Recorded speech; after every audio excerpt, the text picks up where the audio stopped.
लौटा दी। दुर्गा नवरात्र की व्रत कथा। बृहस्पति जी बोले, हे ब्रह्मा जी, आप अत्यंत बुद्धिमान और सर्वशास्त्र और चारों वेदों को जानने वालों में श्रेष्ठ हो। हे प्रभु, कृपा करके मेरा वचन सुनो। चैत, अश्विन माघ और आषाढ़ मास के शुक्ल पक्ष में नवरात्र का व्रत और उत्सव क्यों किया जाता है? हे भगवान, इस व्रत का फल क्या है? किस प्रकार करना उचित है? और पहले इस व्रत को किसने किया, सो विस्तार से आप कहो। बृहस्पति जी का ऐसा प्रश्न सुनकर ब्रह्मा जी कहने लगे, हे बृहस्पति, प्राणियों के हित करने की इच्छा से तुमने बहुत ही अच्छा प्रश्न किया है। जो मनुष्य मनोरथ पूर्ण करने वाली दुर्गा, महादेवी, सूर्य और नारायण का ध्यान करते हैं, वे मनुष्य धन्य हैं।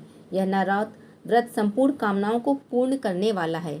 इसके करने से पुत्र चाहने वाले को पुत्र, धन चाहने वाले को धन, विद्या चाहने वाले को विद्या और सुख चाहने वाले को सुख मिल सकता है। इस व्रत को करने से रोगी मनुष्य का रोग दूर हो जाता है और कारागार में पड़ा हुआ मनुष्य बंधन से छूट जाता है। मनुष्य की तमाम विपत्तियां दूर हो जाती हैं और उसके घर में संपूर्ण संपत्तियां आकर उपस्थित हो जाती हैं। बांध्या और काक बंध्या के इस व्रत को करने से पुत्र हो जाता है। समस्त पापों को दूर करने वाले इस व्रत को करने से ऐसा कौन सा मनोरथ है जो सिद्ध नहीं हो सकता? यदि व्रत करने वाला मनुष्य सारे दिन का उपवास न कर सके तो एक समय का भोजन करे और उस दिन बांधवों सहित नवरात्र व्रत कथा का श्रवण करें। हे बृहस्पति, जिसने पहले इस महाव्रत को किया उसका पवित्र इतिहास मैं तुम्हें सुनाता हूँ, सो तुम सावधान होकर सुनो। इस प्रकार ब्रह्मा जी के वचन सुनकर बृहस्पति जी बोले, हे ब्राह्मण, मनुष्य का कल्याण करने वाले इस व्रत के इतिहास को मेरे लिए कहा। मैं सावधान होकर सुन रहा हूँ। आपकी शरण में आए हुए मुझ पर कृपा करो। ब्रह्मा जी बोले, पीठत नाम के मनोहर नगर में एक अनाथ नाम का ब्राह्मण रहता था। वो भगवती दुर्गा का भक्त था। उसके संपूर्ण सद्गुणों से युक्त मानो ब्रह्मा की सबसे पहली रचना हो ऐसी यथार्थ नाम वाली सुमति नाम की एक अत्यंत सुंदर कन्या पैदा हुई।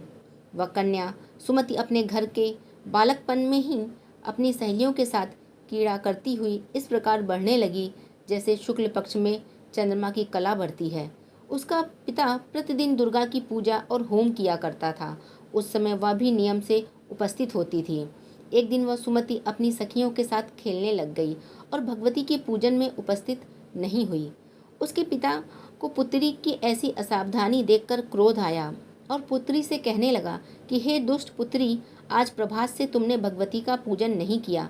इस कारण मैं किसी कुष्ठ और दरिद्र मनुष्य के साथ तेरा विवाह करूंगा। इस प्रकार कुपित पिता के वचन सुनकर सुमति को बड़ा दुख हुआ और पिता से कहने लगी कि हे पिताजी, मैं आपकी कन्या हूँ, मैं आपके अधीन हूँ। जैसी आपकी इच्छा हो मेरा विवाह कर सकते हो। होगा वही जो मेरे भाग्य में लिखा है। मेरा तो इस पर पूर्ण विश्वास है।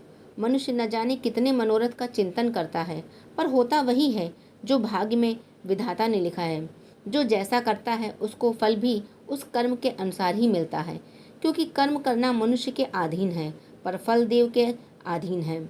जैसे अग्नि में पड़े हुए तृण दी उसको अधिक प्रीत कर देते हैं, उसी तरह अपनी कन्या के ऐसे निर्भयता से कहे हुए वचन सुनकर उस ब्राह्मण को अधिक क्रोध आया। तब उसने अपनी कन्या का विवाह एक कुष्ठ रोगी के साथ कर दिया और अत्यंत क्रुद्ध होकर पुत्री से कहने लगा कि जाओ, जल्दी जाओ, अपने कर्म का फल भोगो। देखें केवल भाग्य के भरोसे रहकर क्या करती है। इस प्रकार से कहे हुए पिता के कटु वचनों को सुनकर सुमति अपने मन में विचार करने लगी कि अहो, मेरा बड़ा दुर्भाग्य जिससे मुझे ऐसा पति मिला। इस तरह अपने दुख का विचार करती हुई वह सुमति अपने पति के साथ वन चली गई और भयानक वन में कुशायुक्त उस स्थान पर उन्होंने वह रात बड़े कष्ट से व्यतीत की।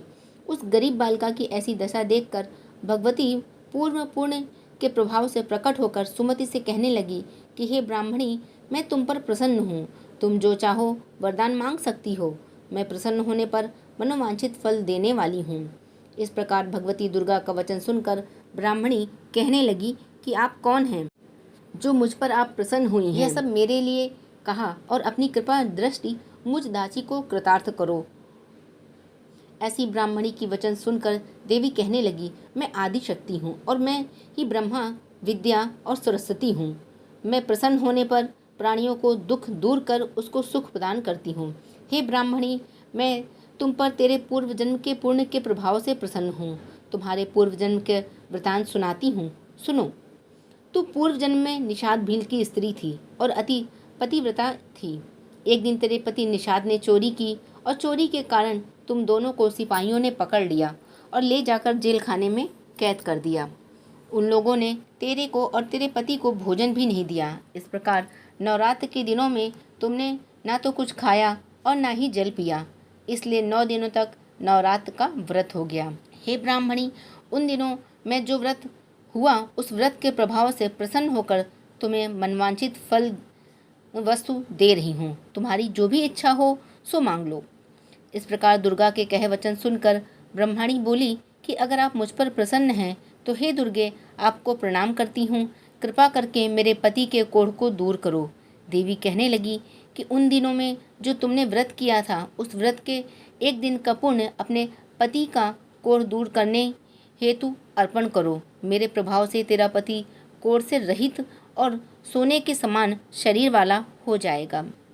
ब्रह्मा जी बोले। इस प्रकार देवी का वचन सुनकर वो ब्राह्मणी बहुत प्रसन्न हुई और अपने पति को निरोग करने की इच्छा से उसने कहा, ठीक है, ऐसे ही ये ऐसे बोली।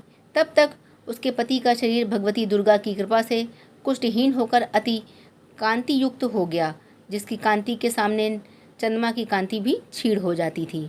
वो ब्राह्मणी पति के मनोहर देह को देखकर देवी को अति पराक्रमी वाली समझकर स्तुति करने लगी। हे दुर्गे, आप दुर्गत को दूर करने वाली, तीनों जगत का संताप हरने वाली, समस्त दुखों को दूर करने वाली, रोगी मनुष्य को निरोग करने वाली, प्रसन्न होने पर मनोवांछित वस्तु को देने वाली और दुष्ट मनुष्यों का नाश करने वाली हो। तुम ही सारे जगत की माता और पिता हो। हे अम्बे, मुझ अपराध रहित अबला की मेरे पिता ने कुष्ठ के साथ विवाह कर मुझे घर से निकाल दिया। उनकी निकाली हुई मैं पृथ्वी पर घूमने लगी। आपने ही मेरे इस आपत्ति रूप में समुद्र से उद्धार किया है। हे देवी, आपको प्रणाम करती हूँ, मुझ दीन की रक्षा करो। ब्रह्मा जी बोले, हे बृहस्पति, इसी प्रकार उस सुमति ने मन से देवी की बहुत स्तुति की। उससे की हुई स्तुति सुनकर देवी को बहुत संतोष हुआ और ब्राह्मणी से कहने लगी कि हे ब्राह्मणी, तुम्हारे उदयाल नामक एक अति बुद्धिमान, धनवान, कीर्तिवान और जितेंद्रीय पुत्र शीघ्र ही होगा। ऐसा कहकर वह देवी उस ब्राह्मणी से फिर कहने लगी कि हे ब्राह्मणी, जो कुछ तेरी इच्छा हो वही मनोवांछित वस्तु तुम मांग सकती हो।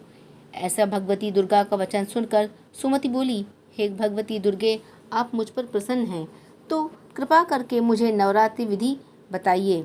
हे दयावती, जिस विधि से नवरात्र व्रत करने से आप प्रसन्न होती हैं उस विधि, उसके फल को मेरे विस्तार से वर्णन करें। इस प्रकार ब्राह्मणी के वचन सुनकर दुर्गा कहने लगी कि हे ब्राह्मणी, मैं तुम्हारे लिए संपूर्ण पापों को दूर करने वाली नवरात्र व्रत विधि को बतलाती हूँ, जिसको सुनने से तमाम पापों से छूटकर मोक्ष की प्राप्ति हो जाती है।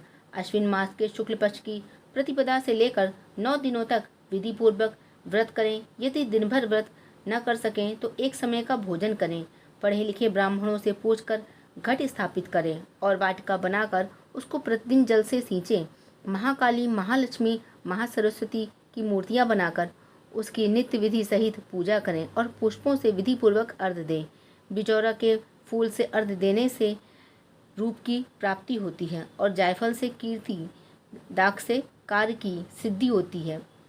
आंवले से सुख और केले से भूषण की प्राप्ति होती है। इस प्रकार फलों से अर्घ्य देकर यथाविधि हवन करें। खांड, घी, गेहूँ, शहद, जौ, तिल, बिंब, नारियल, दाख और कदम, इनसे हवन करें। गेहूँ होम करने से लक्ष्मी की प्राप्ति होती है। खीर व चंपा के पुष्पों से धन और पत्तनों से तेज और सुख की प्राप्ति होती है। आंवले से कीर्ति और केले से कमल से राज सम्मान और दुखों से सुख संपत्ति की प्राप्ति। व्रत करने वाला मनुष्य इस विधान से होम कर आचार्य को अत्यंत नम्रता के साथ प्रणाम करे और यज्ञ की सिद्धि के लिए उसे दक्षिणा दे। इस महाव्रत को पहले बताई हुई विधि के अनुसार जो भी करता है उसके सब मनोरथ सिद्ध हो जाते हैं। इसमें तनिक भी संशय नहीं है। इन 9 दिनों में जो कुछ दान आदि दिया जाता है उसका करोड़ों गुना फल मिलता है। इस नवरात्रि के व्रत करने से अश्वमेध के यज्ञ का फल मिलता है। हे ब्राह्मणी, इस संपूर्ण कामनाओं को पूर्ण करने वाले उत्तम व्रत को तीर्थ, मंदिर, घर में विधि के अनुसार करें। ब्रह्मा जी बोले, हे बृहस्पति, इस प्रकार ब्राह्मणी को व्रत की विधि और फल बताकर देवी अंतर्ध्यान होगी। जो मनुष्य या स्त्री इस व्रत को भक्तिपूर्वक करता है वो इस लोक में सुख पाकर अंत में दुर्लभ मोक्ष को प्राप्त होता है। हे बृहस्पति, यह दुर्लभ व्रत महात्म्य मैंने तुम्हारे लिए बताया है। ऐसा ब्रह्मा जी के वचन सुनकर बृहस्पति जी बोले, आनंद के कारण रोमांचित हो गए और ब्रह्मा जी से कहने लगे, हे ब्रह्मा जी, आपने मुझ पर अति कृपा की जो अमृत के समान इस नवरात्रि का व्रत का महत्व सुनाया। हे प्रभु, आपके बिना और कौन इस महत्व को सुना सकता है। ऐसे बृहस्पति जी के वचन सुनकर ब्रह्मा जी बोले कि हे बृहस्पति, तुमने सब प्राणियों का हित करने वाले इस अलौकिक व्रत को पूछा है, इसलिए तुम धन्य हो। यह भगवती शक्ति संपूर्ण लोकों का पालन करने वाली है। इस महादेवी के प्रभाव को कौन जान सकता है।